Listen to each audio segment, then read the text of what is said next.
화제의 뉴스를 골라 과학 기자의 시선으로 분석하는 과학 본색 시간입니다. 네, 오늘은 최소라 기자와 함께하겠습니다. 안녕하세요. 안녕하세요. 네, 어떤 이야기 나눠볼까요? 네, 혹시 맞춤형 아기라고 들어보셨나요? 네. 디자이너 베이비라고 하는데요. 예. 특정한 형질을 가지도록 해서 태어난 아기를 뜻합니다. 어떤 질병에 안 걸리는 유전자 구성을 지닌 아기일 수도 있고요. 또 키가 큰 유전자를 가진 아기일 수도 있습니다. 네, 비슷한 소재의 금상과학 영화도 유명하죠. 가타카라는 영화인데 네. 신체적으로 좀 뛰어난 아기를 얻기 위해서 열성 유전자를 배제한 아기만을 골라서 태어나게 한다 이런 설정으로 알고 있어요. 네, 맞춤아기를 소재로 한 대표적인 영화입니다. 예. 맞춤아기를 만드는 가장 대표적인 방법을 간단하게 말씀드리면요. 부모의 정자와 난자를 가지고 시험관 수정을 해서 그 결과 만들어진 배아 여러 개의 유전자 검사를 모두 하는 겁니다.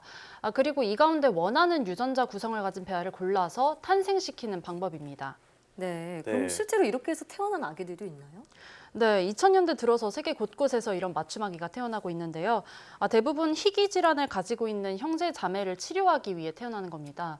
최초의 맞춤아기는 2000년 8월 미국에서 처음으로 탄생했는데요. 미국의 한 부모가 유전병에 걸린 딸에게 딱 맞는 골수를 제공하기 위해서 이 인공수정으로 얻은 10개 배아 가운데 딸과 조직이 딱 맞는 남자 아기를 태어나게 한 겁니다. 네. 이후에 이런 치료 목적의 맞춤아기는 세계 곳곳에서 허용이 됐는데요. 네. 이후에는 프랑스에서도 맞춤아기가 태어났고요. 호주와 영국에서는 맞춤아기를 합법화하기도 했습니다.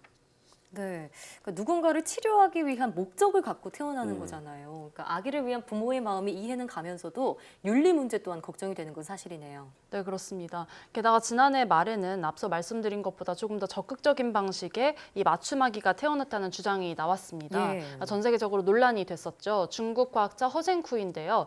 배아에 유전자 가위를 넣어줘서 에이즈 관련된 유전자를 편집한 후 태어나게 했다는 주장이었습니다.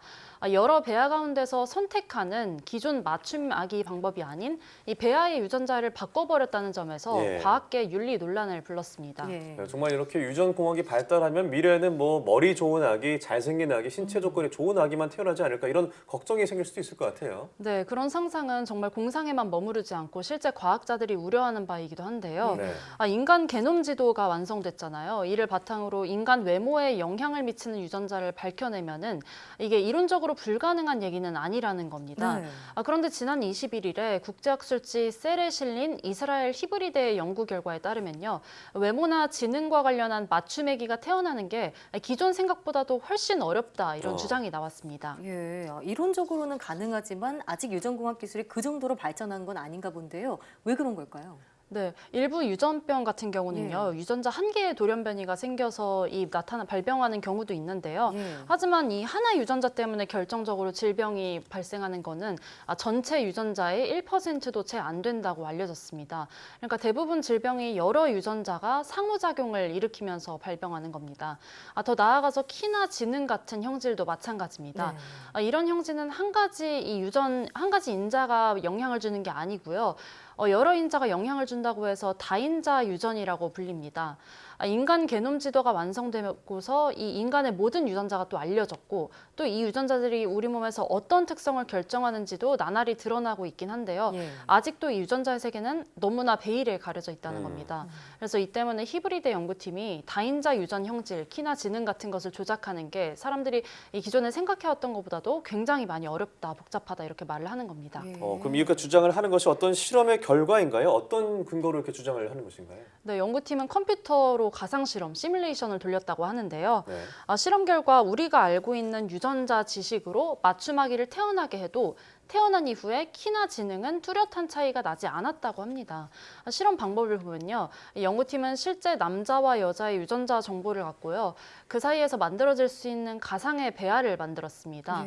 연구팀은 10개 배아가 만들어졌다고 가정을 한 다음에 이 배아의 유전자를 스크리닝을 해서 IQ나 키를 추측을 해보고 가장 점수가 높은 배아를 태어나게 선택을 해가지고 태어났다고 가정을 했습니다.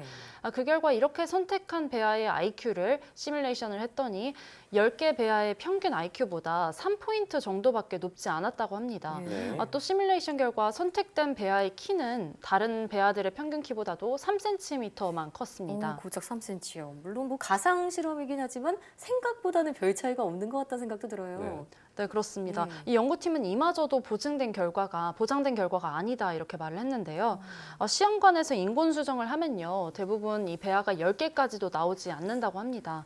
그래서 연구팀은 만약에 배아를 5개를 얻었다면은 최상의 조건의 배아를 골라서 뭐 착상을 시키더라도 IQ는 평균보다 2.5포인트 정도만 높을 거고 예. 또 키는 2.5cm 정도만 클 것이라고 했습니다. 평균보다요. 네. 그래서 연구팀이 지적하는 또 한 가지 중요한 사실이 있는데 이 현재 게놈 지도가 대부분 유럽 사람을 기준으로 작성이 됐다는 점입니다. 특정 현지를 결정한다고 예상되는 유전자가 사실 유럽 사람 외에 다른 나라 사람에게는 똑같이 적용되지 않는 가능성이 크다는 겁니다. 아직 뭐 이 기술적인 한계가 있고 시간이 더 걸린다고 하니까 윤리적으로 어디까지 뭐 가능할 것인지 충분한 사회적 합의가 필요해 보입니다. 예.